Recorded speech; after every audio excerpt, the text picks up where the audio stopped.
کی توجہ کو تو جو حقائق سامنے آتے ہیں، وقت کم ہو رہا ہے تو میں جلدی ذرا کروں گا۔ ان میں سے نمبر 1 ایران ہے۔ اگر ہم چلتے ہیں عرب سے مشرق کی طرف تو ایران ایک اعتبار سے یہ بازی لے گیا ہے پورے عالم اسلام پر۔ ان کے مذہبی عقائد، ان کی فقہ سے ہمیں جو اختلاف ہے وہ ہے اپنی جگہ پر ہے۔ آپ کو معلوم ہے میرے بارے میں کسی کو اشتباہ نہیں ہو سکتا اس اعتبار سے۔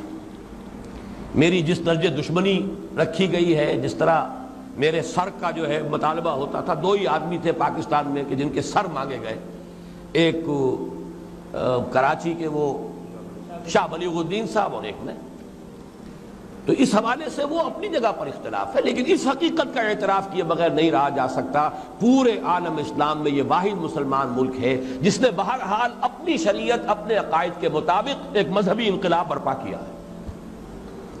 اور پورے عالم اسلام میں مذہبی سطح پر، حکومت کی سطح پر فنڈامنٹلسٹ صرف ایک ملک ہے، یا دوسرا جو ہے تھوڑا سا وہ ہے سوڈان، لیکن اس کی اہمیت اس لیے نہیں کہ وہ کسی عوامی انقلاب سے نہیں بنا، بلکہ وہ تو ایک فوجی انقلاب سے شکل بنی ہے جو بھی بنی ہے۔ اللہ کرے اس میں استقامت ہو، اس سے یقینی کوئی نتیجہ برآمد ہو جائے۔ خبریں بھی اچھی آ رہی ہیں، لیکن میں تو دنیا کا جو پرسپیکٹو ہے اس کے حوالے سے عرض کر رہا ہوں کہ اس پہلو سے ایران ان کا ٹارگٹ ہے، ٹارگٹ نمبر 1 ایک خاص اعتبار سے۔ ٹارگٹ نمبر 1 ایک دوسرے اعتبار سے ہم ہیں، وہ میں بعد میں عرض کروں گا۔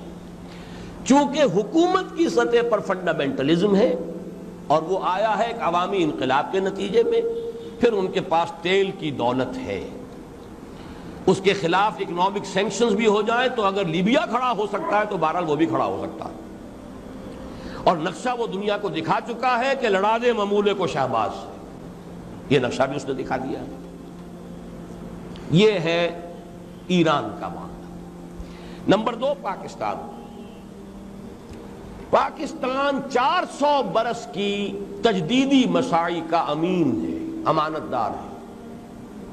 پورے ہندوستان میں مجدد الفسانی رحمت اللہ علیہ، شاہ ولی اللہ دہلوی رحمت اللہ علیہ، سید احمد بریلوی رحمت اللہ علیہ اور ان کا جہاد، پھر اس 20ویں صدی عیسوی میں یا 14ویں صدی ہجری میں علامہ اقبال جیسا مفکر، مولانا مودودی جیسا مصنف، مولانا الیاس جیسا مبلغ، شیخ الہند جیسا مجاہد حریت، پورے عالم اسلام میں ان کا پیرلل کوئی موجود نہیں۔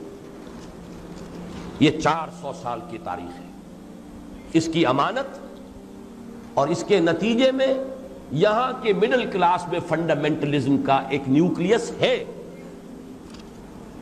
اگرچہ حکومت کی سطح پر کوئی پیش رفت نہیں ہو سکی آج تک، بلکہ اب تو پسپائی ہو رہی ہے، اب پیچھے ہٹ رہے ہیں۔ وہ ہمارے ان سیاسی جو بھی زعماء ہیں، جو جماعتیں ہیں، ان کی غلطی اور الیکشن ہی کو واحد میدان بنا کر اس کے اندر اپنا سارا وقت و توانائیاں اور قوتیں ضائع کر دینا، یہ ہے در حقیقت جس کا کہ یہ صدا مل رہی ہے کہ اس اعتبار سے تو پسپائی کی طرف ہے معاملہ، کسی پیش رفت کی طرف نہیں ہے۔ لیکن باہر والے تو دیکھتے ہیں نا کہ اندر کیا کچھ مواد موجود ہے۔ اگر مڈل کلاس میں وہ فنڈامنٹلزم کا بارود موجود ہے تو کسی بھی وقت اس کے اندر جو ہے وہ کوئی دھماکہ ہو سکتا ہے۔ دوسری بات جو ان کے لیے ایک اعتبار سے ٹارگٹ نمبر 1 ہمیں بنا رہی ہے، وہ ہمارا ایٹمک نو ہاؤ ہے۔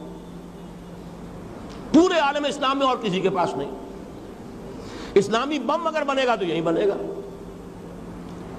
یہ ہے مختلف اسباب جس کے بنا پر ایران اور پاکستان کو آپ بریکٹ کر لیجئے، یہ اس نیو ورلڈ آرڈر یا آج کی میری گفتگو کے حوالے سے یہودی اور عیسائی گٹھ جوڑ کا جو ٹارگٹ نمبر 1 ہے، ایک اعتبار سے ایران ہے، ایک اعتبار سے پاکستان۔